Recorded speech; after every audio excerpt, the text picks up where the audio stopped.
Next up, we have John. John is of Caary Capital, and he is going to talk about the burning topic that so many of us are facing right now, and that's how to retain talent and staff in an unstable economy. Let's hear it for John.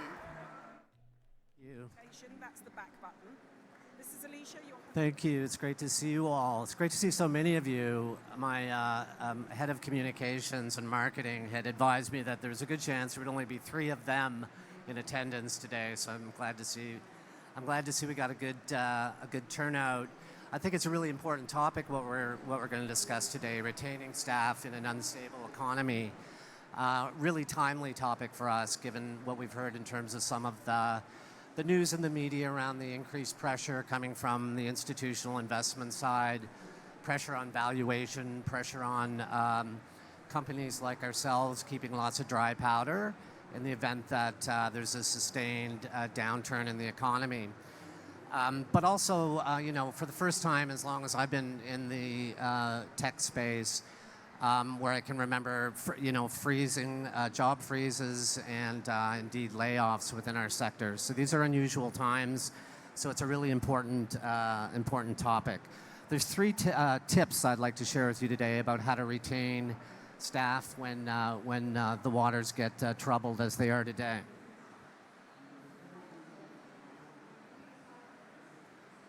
So the first thing I'd like to talk about is borderless recruiting.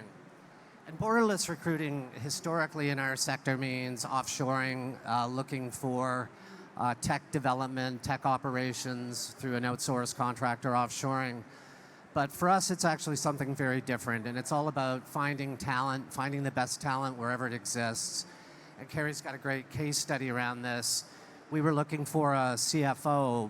Probably about a year ago, we started the search, and very difficult to find somebody in our space who's got the acumen in credit card business, the acumen around the balance sheet, a complex balance sheet in our business, and acumen around liquidity instruments. So we could not find anyone in Canada, frankly, that really fit the bill. But I was introduced to a Canadian, Sabrina Pilbauer, who had perfect experience. She was in the credit card industry as a director of finance, senior at the Bank of Canada. The one hitch was that she lived in South Africa, Johannesburg. So we just were so impressed with her that we just thought we have to move forward and try to make it work. And I would have to say it's worked famously. She's, to her credit, I know she works incredible hours, but she's loving it, and she's adding so much value to our business. So the key takeaway for you all is, find the right talent wherever it exists. Torque your business model to make it work, and don't try to scale with the wrong talent. It can be disastrous.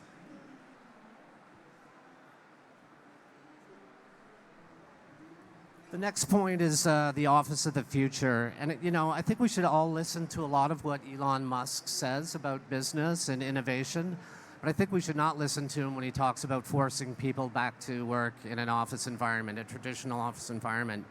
And we know firsthand about this. We've got a hybrid model. We have space at 111, which, as many of you would know, is an accelerator incubator here in Toronto. But we've also surveyed our staff, and I spent a fair bit of time doing research within the professional services environment. And both of those data points echo the same phenomenon, which people really want the ability to work from home. It's important to them for lifestyle, particularly in a city like Toronto where commuting is almost impossible. So many people have moved out to the burbs. So people are happy to come to the office if it's purpose-led, which means if there's a meeting, there's a workshop with your team, something that is different than just doing the regular work that you'd be doing at home. The one comment I would make about this is it's really important that you focus on performance management when you've got a remote workforce. And by that, I mean specific KPIs. So much of traditional business tends to be input-driven. You expect to see your colleagues in the office at 8 in the morning, taking an hour lunch break and leaving at 5. And that's an input-driven type business model. An output-driven business model is one where people are held to particular key performance indicators, KPIs. It's really important that you put that in place and have a very solid functioning KPI function.